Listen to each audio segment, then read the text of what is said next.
പ്രിയപ്പെട്ടവരെ, ഇപ്പോൾ നമ്മൾ അനുഭവിക്കുന്നത് ഒരു സാധാരണ ചൂടുള്ള കാലാവസ്ഥയല്ല.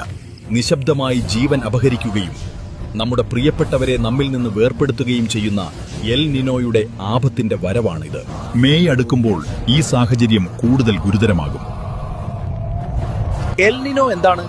ലളിതമായി പറഞ്ഞാൽ പസഫിക് സമുദ്രത്തിലെ വെള്ളം വളരെ ചൂടാകുന്നു. ഇത് ലോകമെമ്പാടുമുള്ള വായുപ്രവാഹത്തെ മാറ്റുന്നു. മെയ് മാസത്തിൽ നമുക്ക് മഴ ലഭിക്കുമെന്ന് കരുതപ്പെടുന്ന തെക്കു പടിഞ്ഞാറൻ മൺസൂൺ ഇത്തവണ വൈകിയോ കുറവോ ആകാം.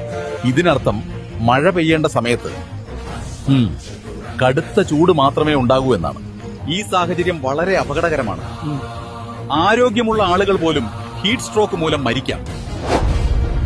അതുകൊണ്ട് നമ്മുടെ ജീവൻ രക്ഷിക്കാൻ നമ്മൾ ഉടൻ തന്നെ ഇനി പറയുന്നവ ചെയ്യണം. ദാഹം തോന്നുന്നവരെ കാത്തിരിക്കരുത്, അത് അപകടകരമാണ്. ദാഹം ശരീരത്തെ ഇതിനകം നിർജ്ജലീകരണം ചെയ്തിരിക്കുന്നു എന്നതിന്റെ സൂചനയാണ്. നിങ്ങൾ ഓരോ മണിക്കൂറിലും വെള്ളം കുടിക്കണം.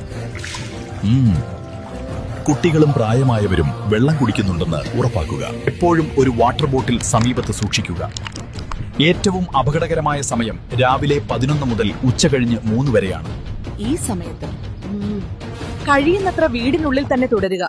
നിങ്ങളുടെ കുട്ടിയുടെ ജീവൻ ഏതൊരു മെഡലിനേക്കാളും വിലപ്പെട്ടതാണ്. കറുത്ത വസ്ത്രങ്ങൾ ഒഴിവാക്കുക. ഇളം നിറത്തിലുള്ള കോട്ടൺ വസ്ത്രങ്ങൾ ധരിക്കുക.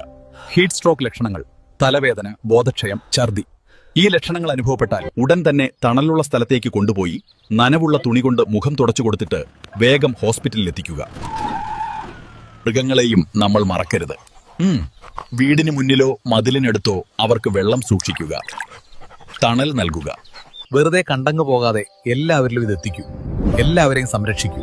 പോണ വഴിക്ക് ഒരു ലൈക്കും കൂടി അടിക്കും.